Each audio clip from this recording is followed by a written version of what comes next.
सर्व अभियोगिता नमस्कार मित्रांनो, संतोष मगर ऑफिशियल या आपल्या यूट्यूब चॅनलमध्ये स्वागत आहे। जर आपण या चॅनलला सबस्क्राइब आणि लाईक केलं नसेल तर सबस्क्राइब करायला विसरू नका, कारण शिक्षक भरतीच्या ऑथेंटिक माहिती तुम्हाला या चॅनलवरती पाहायला मिळेल। मंत्रालयातून सध्या दोन अपडेट महत्त्वाचे आहेत। पहिली अपडेट म्हणजे दोन्ही अपडेट या टीईटीच्या संदर्भामध्येच आहेत। विषय वेगळे आहेत, मुद्दा एकच आहे। पहिला विषय आहे टीईटीच्या आयोजनासंदर्भातला, दुसरा विषय आहे एसटी पेसातील टीईटीला सवलत देण्याच्या संदर्भातला। मित्रांनो, 18 तारखेला आदिवासी विकास मंत्री गावित साहेबांच्या अध्यक्षतेखाली एक बैठक घेण्यात आली, ज्यामध्ये एसटी म्हणजे आदिवासी विभागातील त्या ठिकाणी अधिकारी उपस्थित होते आणि शिक्षण विभागातील सुद्धा अधिकारी उपस्थित होते। या बैठकीमध्ये टीईटीच्या संदर्भात म्हणजे जे लोक टीईटी पास नाही आहेत, कारण एसटी पेसामध्ये जवळपास 4,500 रिक्त पदे होती आणि अनेक उमेदवार त्यांना पात्र असणारे भेटले नाही, त्यामुळे या परीक्षेमध्ये सवलत देण्यात यावी या संदर्भातली ही बैठक होती। या बैठकीमध्ये निश्चित करण्यात आलं की यांना प्रशिक्षण देण्यात यावं आणि त्यांना ती सवलत त्या ठिकाणी देण्यात यावी। तर नेमकी टीईटीला मुदतवाढ म्हणजे पासिंग होण्यासाठी मुदतवाढ दिल्या जाऊ शकते की त्यांना प्रशिक्षण देण्यात येणार आहे, याबद्दलची खात्रीशीर माहिती लवकरच उपलब्ध करून आपल्यापर्यंत दिली जाईल। परंतु याच्यामध्ये एक गोष्ट निश्चित आहे की जर तुम्हाला टीईटी मध्ये सवलत द्यायची असेल तर त्याला केंद्राची मान्यता असणं आवश्यक आहे। मागे सुद्धा 2 वेळेस टीईटीच्या संदर्भामध्ये राज्य सरकारने केंद्राला पत्र पाठवलेलं होतं, ज्यावेळेस 2000 जे टीईटी अपात्र शिक्षक होते त्या संदर्भात डीएड स्टुडंट असोसिएशनने याचिका दाखल केलेली होती आणि त्यामध्ये आम्ही माहिती अधिकाऱ्याखाली सुद्धा माहिती मागितलेली होती की जे कॅन्डिडेट टीईटी अपात्र होते त्यांना शिक्षक म्हणून रुजू करण्यात आलेलं होतं, त्यांना मुदतवाढ देण्याचा अधिकार हा राज्य सरकारला नाही, तो केंद्राला आहे। या पद्धतीची मांडणी आम्ही कोर्टामध्ये सुद्धा केली होती आणि ज्यावेळेस राज्य सरकारने केंद्राला अशा पद्धतीची सवलत मागितली होती त्यावेळेस 2 वेळेस ती नाकारण्यात आलेली होती। परंतु आताचा सिनारिओ जर आपण बघितला तर शिक्षकांची पदं हे गेल्या अनेक वर्षापासून एसटी पेसामधले रिक्त आहेत आणि यामध्ये कॅन्डिडेट त्या प्रमाणात उपलब्ध नाही आहेत, त्यामुळे ह्या जागा वर्षानुवर्षे त्या ठिकाणी रिक्त आहेत।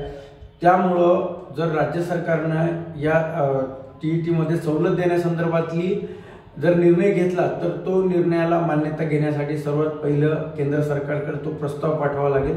जर केंद्राने त्याला मंजुरी दिली तर निश्चितपणे टीईटी पेसा फक्त टीईटी पेसालाच त्या ठिकाणी ती सवलत मिळू शकते, बाकी कॅन्डिडेटला मिळू शकत नाही, कारण जागा कमी आहेत आणि पर्याप्त संख्या टीईटी पात्र असणारे किंवा सीटीईटी पात्र असणारे यांची संख्या राज्यामध्ये मोठ्या प्रमाणामध्ये आहे। त्यामुळे तो सिनारिओ आहे, जर पर्याप्त संख्या त्या ठिकाणी टीईटी पात्र नसेल आणि शिक्षक भरतीची जागा जास्त असतील तर त्या सिनारिओमध्ये केंद्र सरकार परवानगी देऊ शकतं। आतापर्यंत देशामध्ये फक्त पश्चिम बंगालला ती सवलत दिल्या गेलेली आहे, या व्यतिरिक्त कुठलीही सवलत अजून केंद्राने दिलेली नव्हती। तर आता एसटी पेसाच्या संदर्भातली जी सवलत आहे, जर त्यांनी केंद्राला या संदर्भात मार्गदर्शन किंवा परवानगी जर मागितली असेल किंवा मागितली का याची माहिती सुद्धा आपण लवकरच घेऊया। ही होती एसटी पेसातली 18 तारखेला जी बैठक झाली त्या संदर्भातली अपडेट। आणि दुसरी अपडेट आहे टीईटीच्या आयोजनासंदर्भातली। बघा, गेल्या 2 वर्षापासून टीईटी राज्यामध्ये झालेली नाही आहे, अनेकांना प्रश्न पडला की नेमकी आता टीईटी केव्हा होऊ शकते। तर टीईटी आयोजनासाठी परीक्षा परिषदेकडनं अहवाल म्हणजे मार्गदर्शन त्या ठिकाणी किंवा परवानगी ही राज्य सरकारला मागितलेली आहे। परंतु याच्यामध्ये ज्यावेळेस प्रधान सचिव माननीय वंदना कृष्णा मॅडम होत्या त्यावेळेस त्यांनी टीईटी परीक्षा ही ऑनलाईन घेण्याच्या संदर्भातला एक आदेश दिलेला होता परीक्षा परिषदेला, त्यामुळं त्या संदर्भातलं मार्गदर्शन हे आता परीक्षा परिषदेने मागितलेलं आहे की नेमकं परीक्षा ही ऑफलाईन OMR वर घ्यायची की ऑनलाईन घ्यायची।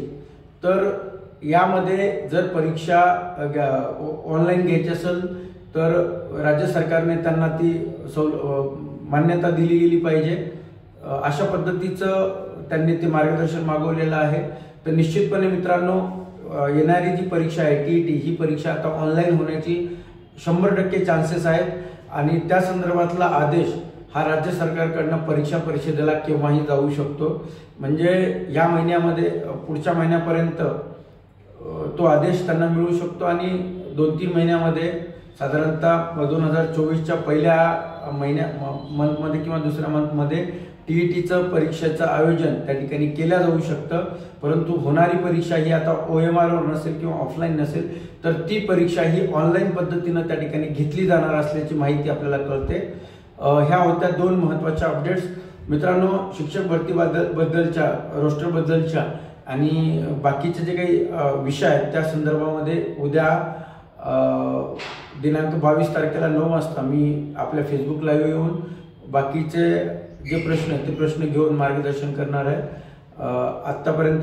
आत्तापर्यंत जी माहिती आहे ती माहिती तुम्हाला उद्या देण्याचा लाईव्हच्या माध्यमातून प्रयत्न करेल। मित्रांनो, परत एकदा विनंती करतो, जर चॅनलला सबस्क्राईब केलं नसेल तर सबस्क्राईब करायला विसरू नका। परत भेटूया, धन्यवाद।